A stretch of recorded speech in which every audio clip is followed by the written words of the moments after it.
Welcome back to Therapy Thursday. One of the most common things that we see in clinic, period, is plantar fasciitis or plantar fasciosis. Any of you that have had it know it's a real pain in the butt. You get severe pain first thing in the morning, often feels like you're walking on glass. Exercise is probably still the best intervention for this, despite the struggle that we have when we try to convince people of that just want passive care. So we're going to go through a couple of exercises that we prefer. In general, one that people always come in and say they've been trying, but we never find that they have success, is when they're sitting down like so, have a towel, I've got it rolled up in two just because it sticks to the turf, but they're trying to scrunch the towel in like so. And they say, hey, I've been doing this for months and nothing's really changed. And in fact, there's a lot of research out there that shows that that exercise is generally ineffective. Personally, the way that we perceive this is because it's lack of weight bearing. In general, if you're able to do an exercise weight bearing, it almost always is better than doing it non-weight bearing. That is a non-weight bearing exercise. So we're going to show you a couple of alternatives to that we find to be much more effective. If you're still stuck with this exercise, instead of sitting, just try it standing. That little tweak will likely make a world of difference in terms of its effectiveness. Two that we prefer to that, one is called a short foot fall exercise. You can do this literally anywhere, you need no equipment whatsoever.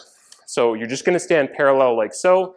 You're trying to hinge from your ankles, but you're going to come forward as far as you possibly can, almost to the point where you feel like you're going to fall forward. You'll feel that your foot has to clench down like so on the ground and then bring yourself upright. So from here, you can just lean forward as far as you can, and then try to bring yourself back upright over and over again. It puts a high load of stress on the fascia and it's weight bearing, so we get two nice check marks for the way that we like to do rehab. The second one that we find effective is from research from a gentleman from Calgary named Ben O'Nig.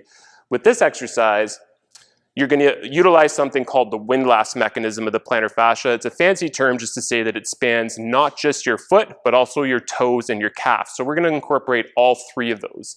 This is a single foot exercise. You see I have a little towel rolled up. I'm going to put the ball of my foot on the platform and my big ugly toes up on the actual towel.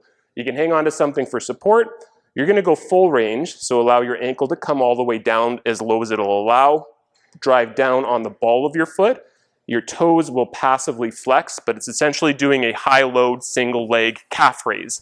You will actually feel your fascia start to load up as you're coming up and down, and that's what we're after. We're after that high load weight bearing form of exercise. It's going to make a world of difference. Talk to your therapist in terms of prescription for reps and sets, but those will get your plantar fasciitis faster way quicker than just continually trying to curl a towel and thinking that that's going to make any difference at all. If you like what you saw, make sure you hit the subscribe button or send our videos to a friend, and we'll see you next week on Therapy Thursday.